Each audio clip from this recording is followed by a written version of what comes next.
This is Tall Tale TV, your podcast for sci-fi and fantasy short stories. Ancient and Modern, written by Roger Ley, performed by Chris Herron.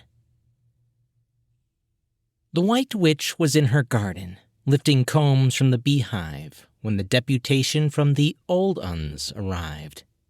She discussed the honeystock with the queen, and they'd come to an agreement. But she wore her wide-brimmed hat and veil just in case any of the foragers hadn't received the queen's message yet. Tan Borham and Mother Nancy waited quietly while the witch wrapped the honeycombs, placed them in her wicker tug, and replaced the hive's roof. Tan held his cap in both hands.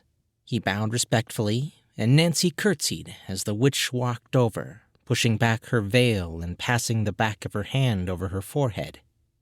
Tan had been the keeper of the village bowling green these past 50 years, and he'd been church warden longer than that. In his younger days, 200 years ago, he'd been the village gravedigger as well.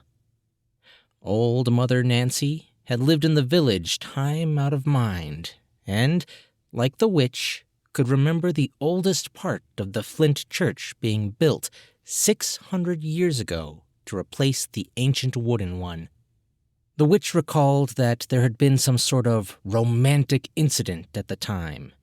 It hadn't ended happily, and old Nancy still never had a good word to say about any builders and contractors who did work around the village. "Good-for-nothing masons," she called them. "Tan, Mother Nancy, how can I help?" asked the witch. "It's them Mormons, Madame Esme," said Tan. "The Church of Latter-day Saints," chimed in Nancy. "They're a-foolin' with the village records. We'll all be uncovered if they have their way," said Tan. "What are they doing with the church records?" asked the White Witch. "They be a-baptizing the dead, so they'll all go to heaven, like it or not," said Tan.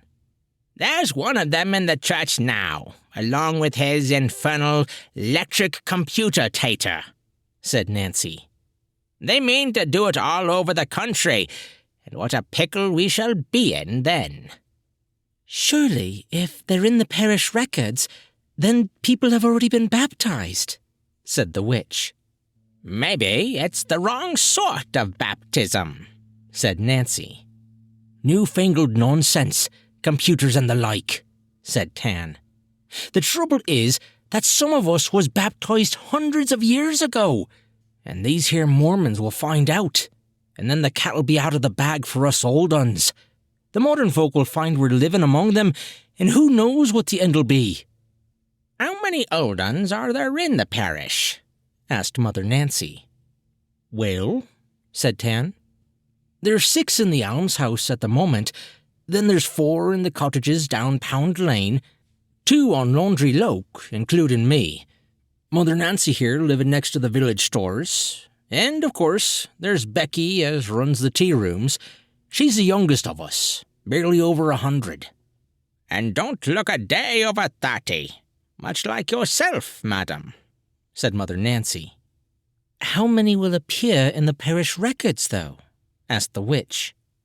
"All of 'em, excepting me, I suppose," said Nancy. "There weren't a deal of record-keeping when they first built the church. All that scribbling and scratching started about 400 years ago, as I recall." "I'll see what I can do," said the witch, and the 2 old uns took their leave. Nancy curtsied again, and Tan didn't replace his cap until the 2 had walked up the garden path, and he'd closed the gate behind them. "There's always something needs dealing with," thought the witch. "Plums to jam, apples to pick, herbs to dry, and now this." Her power came from the soil, and autumn was her busiest time. She walked back to the house with her honeycombs. In the kitchen, she poured herself some gooseberry cordial and added a couple of blocks of ice from the tray in the refrigerator. Not all of the modern folks' inventions were infernal, she thought. She sipped her drink and pondered the best course to take. If she'd known beforehand, she could have easily altered the records, added some imaginary funerals, erased some baptisms perhaps. But it was far too late for that now. She walked down to the church. She had no problem going inside. Like so many others, it had been built on the site of one of the old religion's holy places, in the times of the burnings and conversions. The old altar stone was built into the back wall of the Lady Chapel, and the witch still used it for some of her major rituals, including the equinoxes and solstices. She had a key to the church door. The church smelled musty, but not damp, and she introduced herself to the young man who had been contracted by the Mormon church. He told her his name was Henry, and that he'd finished scanning the records for the day and was letting the computer extract the names and connect the dates of birth, deaths, and marriages into family trees. As he was packing away the rest of his equipment, he told her the job would take another 2 days. "Have you found any anomalies?" asked the witch. "I won't know until the database is complete," said Henry. "There's a massive amount of statistical information to be extracted.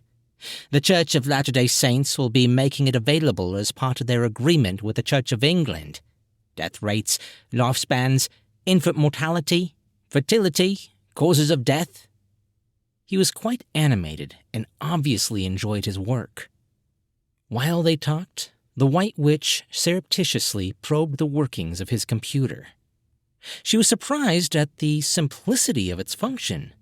There was only 2 variables involved. She was used to manipulating dozens at a time.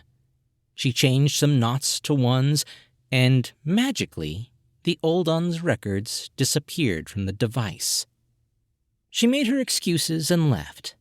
The sisterhood would have to be alerted. The records in every parish would need to be adjusted. She'd come back on Friday and finish the job here. She'd bring Henry a cake, or better still, some elderberry wine. He was a fine-looking fellow, and she fancied she might have a use for him. Meanwhile, there were sloes to gather from the blackthorn bush in the west corner of the churchyard. She needed to make some sloe gin for the celebration of the winter solstice. It was her turn to host the coven this year, and the ladies did like their tipple.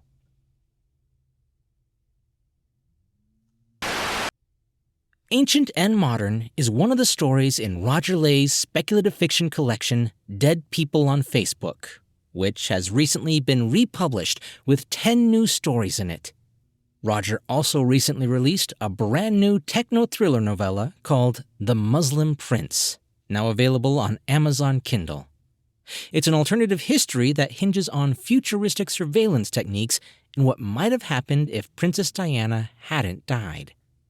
Also, be sure to check out his brand new book, The Steampunk Adventures of Harry Lampeter. It's an adventure in a post-apocalyptic steampunk future version of our own world. Links in the description. Hey guys, hope you liked that story. If you did, Roger Ley has a bunch of other stories on this channel, so I'll put a link in the description to where you can find them all in one place. I've always liked the idea of witches hiding in plain sight in modern times.